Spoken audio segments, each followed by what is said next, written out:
ਸਤਿ ਸ਼੍ਰੀ ਅਕਾਲ। ਤੁਸੀਂ ਵੇਖ ਰਹੇ ਹੋ ਡੇਲੀ ਪੋਸਟ ਪੰਜਾਬੀ। ਮੈਂ ਹਾਂ ਵਿਨੀਤ ਕਪੂਰ। ਗੱਲ ਕਰ ਲੈਂਦੇ ਆ ਬਲੈਕ ਫੰਗਸ ਦੀ।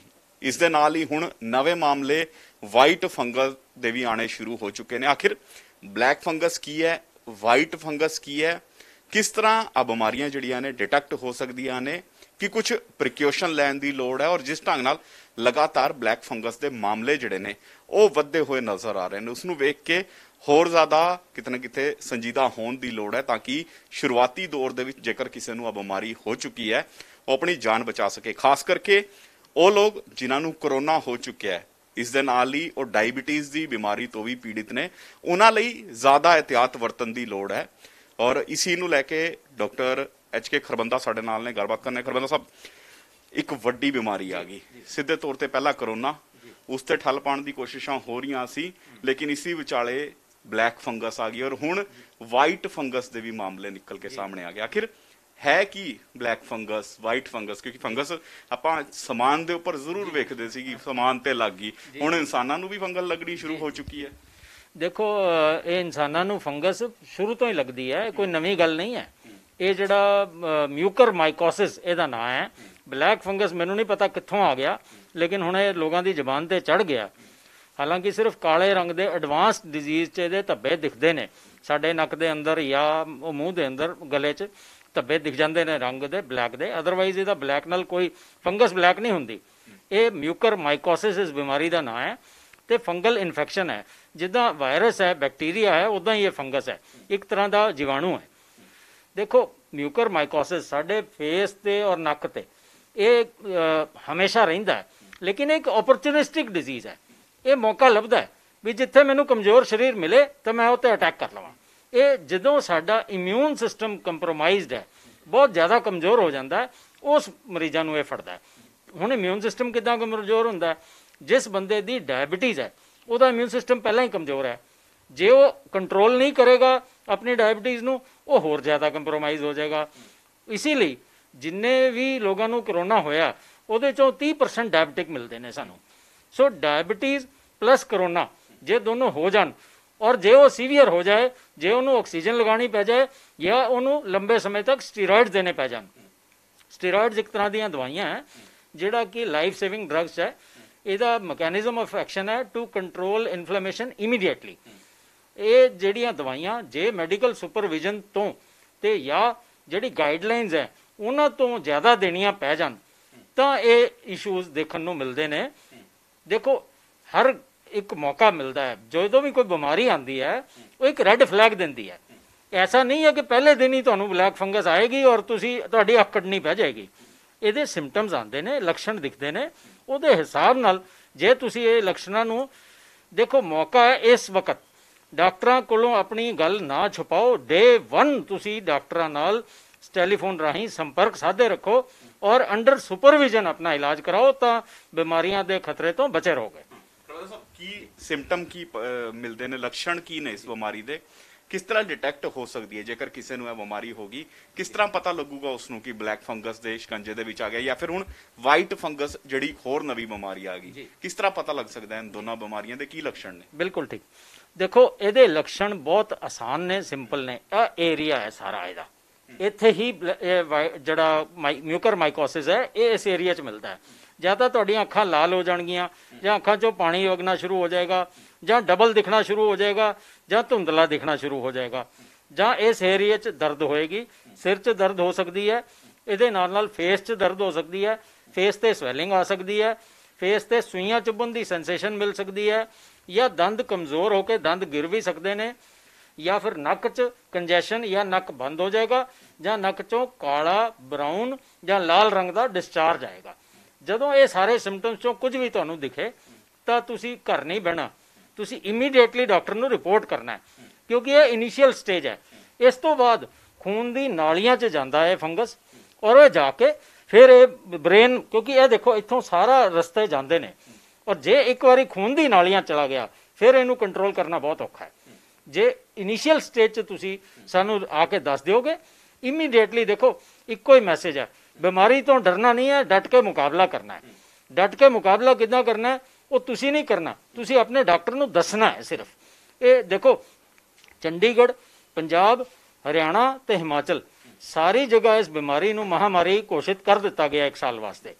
ਜੇ ਸਥਿਤੀ ਗੰਭੀਰ ਹੈ ਤਾਂ ਹੀ ਕੀਤਾ ਗਿਆ, ਤੇ ਸਥਿਤੀ ਦੀ ਗੰਭੀਰਤਾ ਹਰ ਇੱਕ ਨੂੰ ਸਮਝਣੀ ਚਾਹੀਦੀ ਹੈ। ਤੁਹਾਡਾ ਕੰਮ ਸਿਰਫ ਆਪਣੇ ਸਿੰਪਟਮਸ ਤੱਕ ਹੈ। ਇੱਕ ਗੱਲ ਹੋਰ ਮੈਂ ਕਹਿਣਾ ਚਾਹਾਂਗਾ, ਕਰੋਨਾ ਦਾ ਮਰੀਜ਼ ਡਿਸਚਾਰਜ ਹੋ ਗਿਆ ਤਦ ਤੱਕ ਕੋਈ ਸਿੰਪਟਮ ਨਹੀਂ ਹੈ। ਆਪਣੇ ਘਰ ਜਾ ਕੇ ਹੋ ਸਕਦਾ ਕਿ ਅਸੀਂ ਉਹਨੂੰ ਘਰ ਵੀ ਆਕਸੀਜਨ ਦੀ ਸਪੋਰਟ ਲਾਉਣ ਨੂੰ ਕਹਿ ਦਈਏ, ਉਹ ਘਰ ਜਾ ਕੇ ਆਪਣੇ ਸਿਲੰਡਰ ਤੋਂ ਆਕਸੀਜਨ ਲਾਉਂਦਾ ਹੈ, ਤੇ ਹੋ ਸਕਦਾ 1 ਹਫ਼ਤਾ ਉਹ ਮਾਸਕ ਹੀ ਨਾ ਆਪਣਾ ਧੋਵੇ। ਉਹਨੂੰ ਰੋਜ਼ ਉਹਦੀ ਇੱਕ ਹਾਈਜੀਨ ਹੈ, ਜਿਹੜਾ ਆਕਸੀਜਨ ਸਿਲੰਡਰ ਹੈ ਉਹਦੇ ਨਾਲ ਇੱਕ ਪਾਣੀ ਦੀ ਬੋਤਲ ਹੈ, ਜੇ ਉਹਦੇ 'ਚ ਫੰਗਸ ਹੋਏਗੀ ਤਾਂ ਕੌਣ ਬਚਾਏਗਾ। ਸੋ ਅਸੀਂ ਜੋ ਇੰਸਟਰਕਸ਼ਨ ਦੇਵਾਂਗੇ ਕਿ ਤੁਸੀਂ ਹਰ ਆਪਣੇ ਇੰਸਟਰੂਮੈਂਟ ਨੂੰ ਰੋਜ਼ ਸਾਫ਼ ਕਰਨਾ ਹੈ। ਦੇਖੋ ਇਸ ਵਕਤ ਨਰਸਿਸ ਡਾਕਟਰਸ ਦੀ ਕਮੀ ਹੈ। ਅਸੀਂ ਲੋਕ ਘਰ 'ਚ ਜਦੋਂ ਮਰੀਜ਼ ਥੋੜ੍ਹਾ ਜਿਹਾ ਠੀਕ ਹੋ ਜਾਏ ਤੇ ਉਹਨੂੰ ਡਿਸਚਾਰਜ ਕਰ ਦਿੱਤਾ ਜਾਂਦਾ ਵੀ ਤੂੰ ਘਰ ਜਾ ਕੇ ਆਪਣੀ ਦੇਖ ਰੇਖ ਕਰ ਲੈ, ਲੇਕਿਨ ਇੱਥੇ ਮਰੀਜ਼ ਦੀ ਵੀ ਇਹ ਮੋਰਲ ਡਿਊਟੀ ਬਣਦੀ ਹੈ ਕਿ ਜੋ ਉਹਨੂੰ ਸਮਝਾਇਆ ਗਿਆ ਇੱਕ ਇੱਕ ਚੀਜ਼ ਨੂੰ ਫੋਲੋ ਕਰੇ।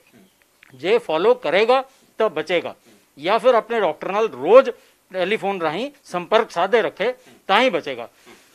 ਇੱਕ ਚੀਜ਼ ਹੋਰ ਵੇਖਣ ਨੂੰ ਮਿਲੀ, ਤੁਸੀਂ ਕਹਿੰਦੇ ਕਿ ਸਟੀਰੋਇਡਸ ਹੋ ਗਏ, ਆਕਸੀਜਨ ਹੋ ਗਈ, ਕਿਆ ਜਿਸ ਢੰਗ ਨਾਲ ਹੁਣ ਹਸਪੀਟਲਾਂ ਦੀ ਤਸਵੀਰਾਂ ਨਿਕਲ ਕੇ ਸਾਹਮਣੇ ਆਉਂਦੀਆਂ ਨੇ ਕਿ ਇਸ ਕਰੋਨਾ ਮਹਾਮਾਰੀ ਦੇ ਵਿੱਚ ਆਕਸੀਜਨ ਲੈਵਲ ਇਨਸਾਨ ਦਾ ਘਟਦਾ ਹੋਇਆ ਨਜ਼ਰ ਆਉਂਦਾ ਹੈ, ਤੇ ਨੈਚੁਰਲ ਗੱਲ ਹੈ ਉਸਨੂੰ ਲਿਕਵਿਡ ਆਕਸੀਜਨ ਲਾਈ ਜਾਂਦੀ ਹੈ, ਦੂਜੀ ਆਕਸੀਜਨ ਲਾਈ ਜਾਂਦੀ ਹੈ ਤਾਂ ਕਿ ਮੇਨਟੇਨ ਰੱਖ ਸਕਣ ਆਕਸੀਜਨ ਦਾ ਲੈਵਲ। ਤੇ ਕਿਆ ਆ ਵੀ ਇੱਕ ਕਾਰਨ ਹੈ ਕਿ ਜ਼ਿਆਦਾ ਆਕਸੀਜਨ ਨਾਲ ਵੀ ਜਿਹੜੇ ਆ ਫੰਗਸ ਦੀ ਬਿਮਾਰੀ ਹੈ ਇਹ ਵਿਅਕਤੀ ਨੂੰ ਹੋ ਸਕਦੀ ਹੈ। ਇਸ ਤੋਂ ਇਲਾਵਾ ਸਟੀਰੋਇਡ ਦੀ ਤੁਸੀਂ ਗੱਲ ਕਹੀ, ਹਰ ਕੋਈ ਜਾਣਦਾ ਹੈ ਕਿ ਸਟੀਰੋਇਡਸ ਦਾ ਜ਼ਿਆਦਾ ਇਸਤੇਮਾਲ ਜੇਕਰ ਅਸੀਂ ਕਰਦੇ ਹਾਂ ਤੇ ਸਾਡੀ ਕਿਡਨੀਆਂ ਤੱਕ ਡੈਮੇਜ ਹੋ ਸਕਦੀਆਂ ਨੇ, ਇਸ ਤਰ੍ਹਾਂ ਦੇ ਇਸਦੇ ਪ੍ਰਭਾਵ ਹੁੰਦੇ ਨੇ। ਤੇ ਹੁਣ ਵੀ ਲੋਕ ਕਈ ਜਿਹੜੇ ਨੇ ਬਿਨਾਂ ਕਿਸੇ ਪ੍ਰਿਸਕ੍ਰਿਪਸ਼ਨ ਕੋ ਸਿੱਧੇ ਤੌਰ ਤੇ ਸਟੀਰੋਇਡ ਲੈਂਦੇ ਹੋਏ ਨਜ਼ਰ ਆ ਰਹੇ ਨੇ। ਤੇ ਓਵਰਆਲ ਕੀ ਕੁਝ ਤੁਸੀਂ ਕਹਿਣਾ ਚਾਹੋਗੇ ਲੋਕਾਂ ਨੂੰ ਕਿ ਕਿਸ ਢੰਗ ਦੀ ਅੱਗੇ ਹਿਦਾਇਤਾਂ ਜਿਹੜੀਆਂ ਨੇ ਉਹ ਫੋਲੋ ਕੀਤੀਆਂ ਜਾਣ?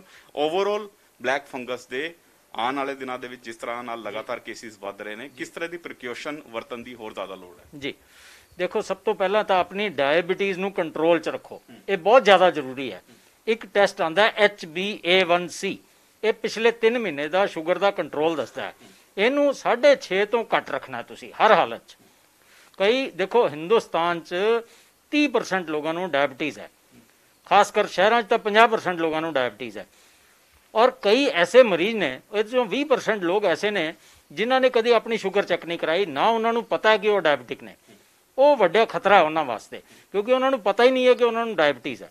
ਦੇਖੋ ਡਾਇਬੀਟੀਜ਼ ਔਰ ਬਲੱਡ ਪ੍ਰੈਸ਼ਰ, ਡਾਇਬੀਟੀਜ਼ ਦੇ ਤਾਂ ਚਲੋ ਫਿਰ ਕੁਝ ਸਿੰਪਟਮਸ ਨੇ, ਬਲੱਡ ਪ੍ਰੈਸ਼ਰ ਦਾ ਕੋਈ ਸਿੰਪਟਮ ਹੀ ਨਹੀਂ ਹੈ। ਹਰ 5ਵਾਂ ਅਡਲਟ ਹਿੰਦੁਸਤਾਨ ਦਾ ਹਾਈ ਬਲੱਡ ਪ੍ਰੈਸ਼ਰ ਦਾ ਸ਼ਿਕਾਰ ਹੈ, ਉਹਨੂੰ ਇਹ ਪਤਾ ਹੀ ਨਹੀਂ ਕਿ ਉਹਨੂੰ ਬਿਮਾਰੀ ਹੈ। ਦੇਖੋ ਇੰਡੀਆ 'ਚ ਹੈਲਥ ਸਕਰੀਨਿੰਗ ਦਾ ਕਨਸੈਪਟ ਨਹੀਂ ਹੈਗਾ, ਇਹ ਕਰਨਾ ਪਏਗਾ ਸ਼ੁਰੂ। ਸਾਨੂੰ ਸਾਲ 'ਚ 1 ਜਾਂ 2 ਵਾਰੀ ਆਪਣੇ ਆਪ ਨੂੰ ਹਸਪਤਾਲ ਜਾ ਕੇ ਸਕਰੀਨਿੰਗ ਕਰਾਉਣੀ ਪਏਗੀ। ਅਸੀਂ ਕਾਰਾਂ ਦੀ ਸਰਵਿਸ ਕਰਾ ਲੈਂਦੇ ਹਾਂ, ਅਸੀਂ ਆਪਣੀ ਸਰਵਿਸ ਨਹੀਂ ਕਰਾਉਂਦੇ। ਇਹ ਜ਼ਰੂਰੀ ਹੈ, ਇਹ ਕਨਸੈਪਟ ਜੇ ਰੱਖਾਂਗੇ ਤਾਂ ਹੀ ਬਚਾਂਗੇ। ਆਪਾਂ ਗੱਲ ਕਰ ਲਈਏ ਮਿਊਕਰਮਾਈਕੋਸਿਸ ਦੀ।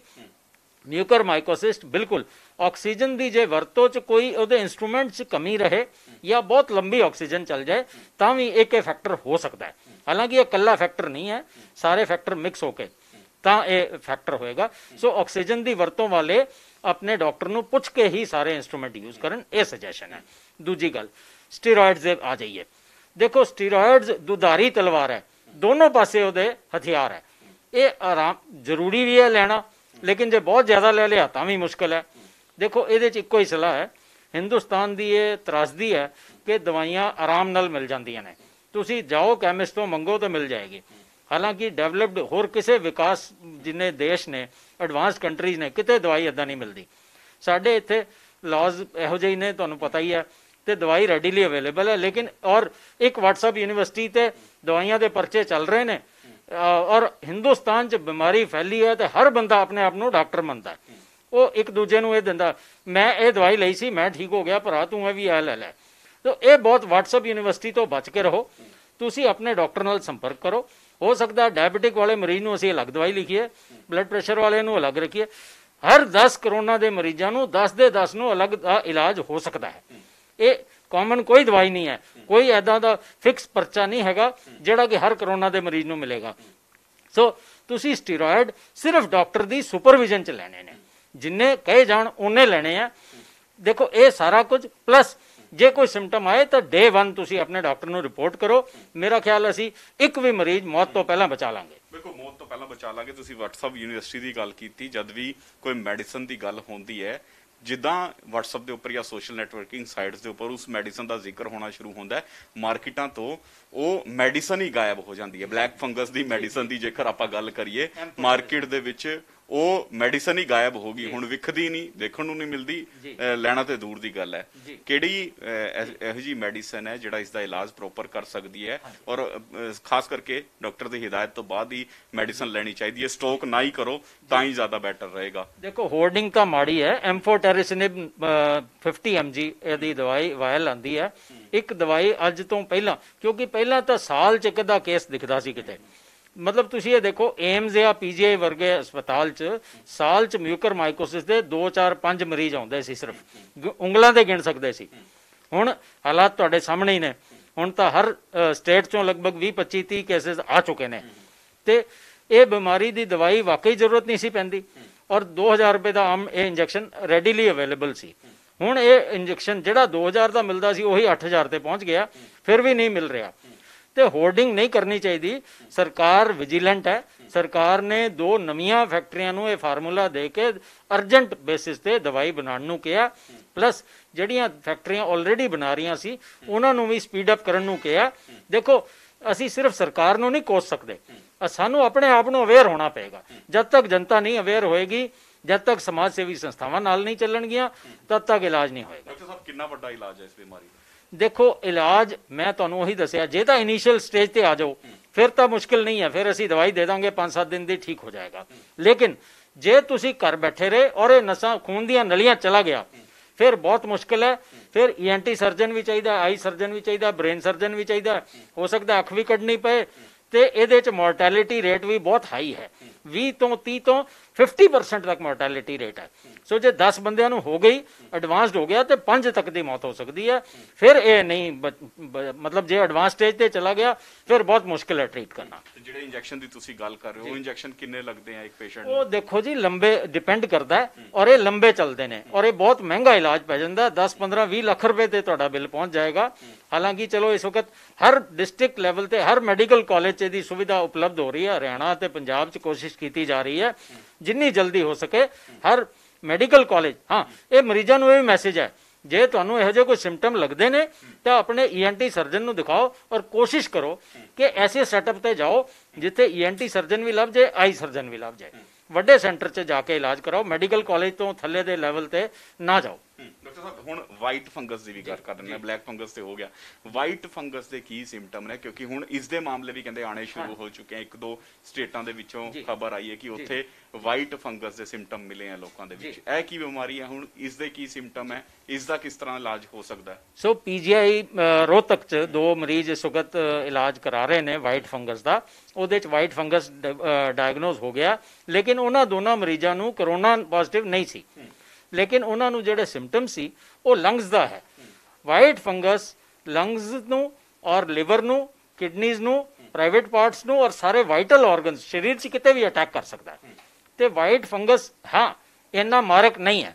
ਉਹਦਾ ਸਿਰਫ ਇਹ ਹੈ ਕਿ ਤੁਸੀਂ ਆਪਣੇ ਇਹਦਾ ਇੱਕ ਟੈਸਟ, ਕਲਚਰ ਟੈਸਟ ਆਉਂਦਾ, ਕਲਚਰ ਟੈਸਟ ਤੋਂ ਵੈਰੀਫਾਈ ਕਰਕੇ ਇਹਦੀ ਦਵਾਈ ਦਿੱਤੀ ਜਾਂਦੀ ਹੈ ਔਰ ਠੀਕ ਹੋ ਜਾਂਦਾ ਹੈ। ਲੇਕਿਨ ਇਹ ਏਰੀਆ ਵਾਈਜ਼ ਸਿੰਪਟਮਸ ਆਉਂਦੇ ਨੇ, ਇਹਦਾ ਕੋਈ ਫਿਕਸ ਸਿੰਪਟਮ ਨਹੀਂ ਹੈਗਾ।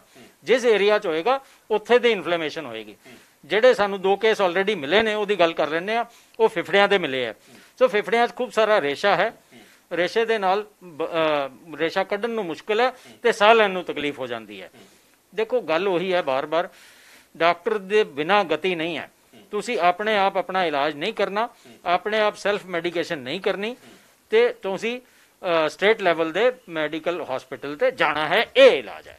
ਬਿਲਕੁਲ, ਦੇਖੋ ਬਿਮਾਰੀ ਇੱਕ ਮਹਾਮਾਰੀ ਦਾ ਰੂਪ ਲੈਂਦੀ ਹੋਈ ਨਜ਼ਰ ਆ ਰਹੀ ਹੈ। ਕਰੋਨਾ ਪਹਿਲਾ ਮਹਾਮਾਰੀ ਦਾ ਰੂਪ ਲੈ ਚੁੱਕੀ ਹੈ। ਹੁਣ ਬਲੈਕ ਫੰਗਸ ਦੀ ਗੱਲ ਕਰੀਏ, ਜਿਸ ਦਾ ਨਾਂ ਵੀ ਕੁਝ ਹੋਰ ਹੈ, ਉਸ ਨੂੰ ਵੀ ਹੁਣ ਮਹਾਮਾਰੀ ਕੁਝ ਸੂਬੇ ਜਿਹੜੇ ਨੇ ਉਹ ਡਿਕਲੇਅਰ ਕਰਦੇ ਹੋਏ ਨਜ਼ਰ ਆ ਰਹੇ ਨੇ। ਤੇ ਇਸ ਬਿਮਾਰੀ ਦੇ ਵਿੱਚ ਤੁਹਾਨੂੰ ਇਹਤਿਆਤ ਵਰਤਣ ਦੀ ਸਭ ਤੋਂ ਜ਼ਿਆਦਾ ਲੋੜ ਹੈ, ਖਾਸ ਕਰਕੇ ਕਿ ਜਦੋਂ ਤੁਹਾਨੂੰ ਸਿੰਪਟਮ ਦਿਸਦੇ ਨੇ ਤੇ ਤੁਰੰਤ ਡਾਕਟਰ ਨਾਲ ਕੰਸਰਨ ਕਰੋ। ਡਾਕਟਰ ਦੇ ਰਾਏ ਤੋਂ ਹੀ ਮੈਡੀਸਨ ਲਓ। ਜਿਸ ਢੰਗ ਨਾਲ ਸੋਸ਼ਲ ਮੀਡੀਆ ਤੇ ਅੱਜ ਕੱਲ੍ਹ ਮੈਡੀਸਨਾਂ ਦਿੱਤੀਆਂ ਜਾ ਰਹੀਆਂ ਨੇ, ਇਲਾਜ ਦੱਸੇ ਜਾ ਰਹੇ ਨੇ ਤੇ ਉਨ ਇਲਾਜਾਂ ਨੂੰ ਆਪਣੇ ਘਰੇ ਬਹਿ ਕੇ ਨਾ ਕਰਾਓ। ਡਾਕਟਰ ਦੀ ਸਲਾਹ ਲਓ ਤਾਂ ਹੀ ਤੁਸੀਂ ਆਪਣੀ ਜ਼ਿੰਦਗੀ ਨੂੰ ਬਚਾ ਸਕਦੇ ਹੋ, ਆਪਣੇ ਪਰਿਵਾਰ ਨੂੰ ਬਚਾ ਸਕਦੇ ਹੋ। ਔਰ ਇਸ ਵਕਤ ਸਭ ਤੋਂ ਜ਼ਿਆਦਾ ਹੈ ਪ੍ਰੀਕਾਸ਼ਨ ਲੈਣ ਦੀ ਲੋੜ ਹੈ। ਮਾਸਕ ਪਾਓ, ਜਿੰਨਾ ਘੱਟ ਹੋ ਸਕੇ ਘਰ ਤੋਂ ਬਾਹਰ ਜਾਓ, ਕਿਉਂਕਿ ਜਿੰਨਾ ਘਰੇ ਰਹੋਗੇ ਉਨਾ ਸੇਫ ਰਹੋਗੇ, ਜਿੰਨਾ ਪਬਲਿਕ ਏਰੀਆ ਦੇ ਵਿੱਚ ਜਾਓਗੇ ਉਨਾ ਖਤਰਾ ਬਣਿਆ ਰਹੇਗਾ। ਔਰ ਇਹ ਖਤਰਾ ਤੁਹਾਡੇ ਲਈ ਨਹੀਂ ਬਲਕਿ ਤੁਹਾਡੇ ਪਰਿਵਾਰ ਲਈ ਵੀ ਹੈ। ਇਸ ਕਰਕੇ ਇਹਤਿਆਤ ਵਰਤਣ ਦੀ ਬਹੁਤ ਜ਼ਿਆਦਾ ਲੋੜ ਹੈ। ਕੈਮਰਾਮੈਨ ਵਿਕਾਸ ਦੇ ਨਾਲ ਵਿਨੀਤ ਕਪੂਰ, ਡੇਲੀ ਪੋਸਟ ਪੰਜਾਬੀ, ਚੰਡੀਗੜ੍ਹ।